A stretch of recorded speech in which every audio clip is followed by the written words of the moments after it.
Hey there. Have you ever stopped and wondered what stops the world from, just falling apart? I mean, seriously, from the chair you're sitting on to the stars in the sky, everything is held together by these invisible forces. It's kind of like a cosmic glue. And today, we're going to dive into this amazing hidden world and figure out exactly how it all works. Just think about it for a sec. Why doesn't your bike just crumble into a pile of metal dust? Or what keeps the water in your glass from just floating away as tiny individual bits? Well, it doesn't, right? And that's because there's this invisible glue holding it all together. So today, we're going to put on our detective hats and uncover its secrets. Okay, so scientists, they love to organize things, and they've taken all these invisible forces and sorted them into two big families. To keep it super simple for us, we're just going to call them superglues and sticky notes. Trust me, it's a really easy way to think about how strongly different things are held together. And here's the most important difference, right here. Superglues, they work inside a single building block, like a molecule. Think of them as the super strong stuff that builds the brick itself. Sticky notes, on the other hand, they work between separate bricks. They're a bit weaker, and their job is to make all those individual bricks stick to each other to build a whole wall. So if you want the official science name, our superglues are called intramolecular forces. The key word there is intra, which just means inside. These are the real heavy hitters, things like ionic, covalent, and metallic bonds. They form the actual structure of matter, and today we're going to get up close and personal with one of them. All right, let's zoom in and see how one of these superglues actually builds something we see every day: metal. We're going to explore what are called metallic bonds. This is the reason a paperclip is bendy and a copper wire can carry electricity. And it's all thanks to this really cool idea called the electron sea. So here's the secret sauce. Metal atoms are amazing at sharing. You see, while some atoms are super stingy with their electrons, metal atoms basically let their outer electrons just roam free. This creates this big ol' community pool of electrons that all the atoms get to share. And that sharing, that's what a metallic bond is. Okay, this is hands down my favorite way to picture this. Imagine a giant pool party for atoms. The atoms themselves are like all the people floating around in the water. They aren't stuck in one spot, right?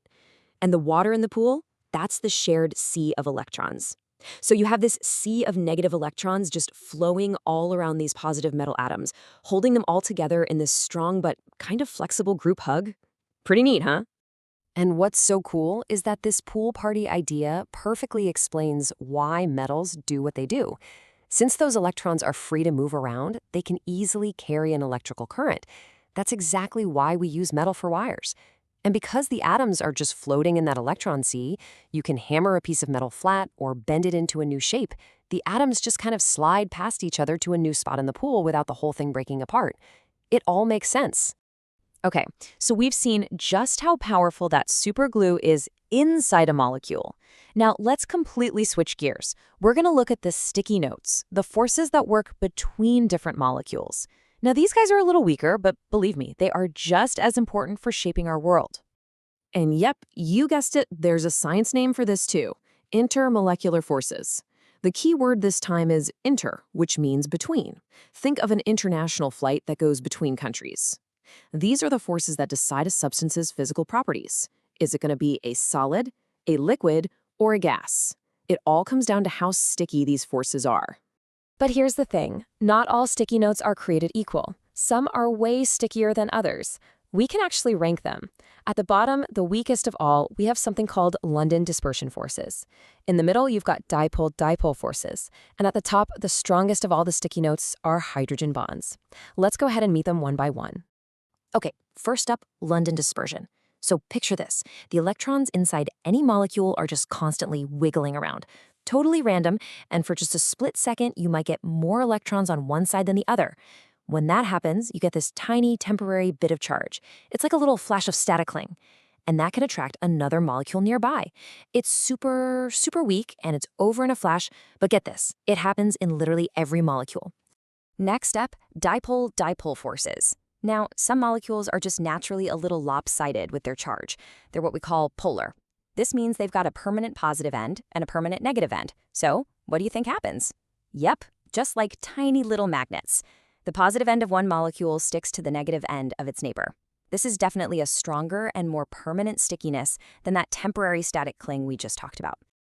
And finally, we get to the heavyweight champion of the sticky notes, the hydrogen bond.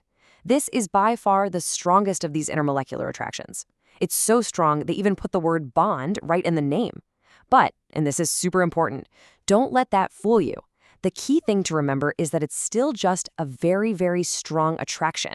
It's a super sticky note, not a true superglue that holds the molecule together from the inside. Big difference.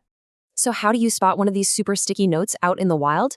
Well, there's a really easy trick. Just remember this. Hydrogen bonds are FON, spelled FON. They only happen when a hydrogen atom is attracted to a nearby fluorine, oxygen, or nitrogen atom. FON. Get it? Fun. That's the special combination that creates this extra strong pull. All right, so we've met the whole family now, the superglues and all the different sticky notes. But now we get to the big question. So what? Why does any of this matter? Well, let's connect all these forces to the stuff we see every single day: solids, liquids, and gases. It's actually way simpler than you might think. Take a solid, like an ice cube. Its molecules are held together by pretty strong sticky notes, right? That locks them into a fixed shape. Now, in a liquid like water, the forces are kind of medium. They're strong enough to keep the molecules close, but just weak enough to let them slide all around each other. And then you have a gas, like steam, where the forces are so incredibly weak, the molecules just fly off everywhere. And this brings us to probably the most important point of this whole thing. The bottom line is this: the stronger the forces holding molecules together, the more energy, meaning more heat, it's going to take to pull them apart. So that means things with stronger glues or stickier sticky notes have higher melting points and boiling points. The stronger the glue, the more heat you need. It's that simple. All right, you ready? It's pop quiz time. Let's put this new knowledge to the test. We're going to look at 3 different substances. Based on the kind of glue holding each one together, can you figure out which one is going to need the most heat to melt? Let's see. Okay, let's break this down together. First up, we have magnesium oxide. That's held together by an ionic bond, which is a true super glue, right? Then we've got neon. That's one of those noble gases, so it only has those super weak static cling London dispersion forces. And finally, there's ammonia. And we know that one uses the strongest of the sticky notes, the hydrogen bond. So, to recap, we've got a superglue, a really weak sticky note, and a super sticky note.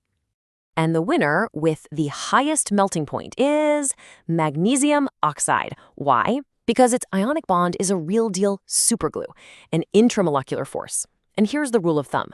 A superglue is always going to be way, way stronger than any kind of sticky note. You need an insane amount of energy to break those kinds of bonds apart. So what about the lowest melting point?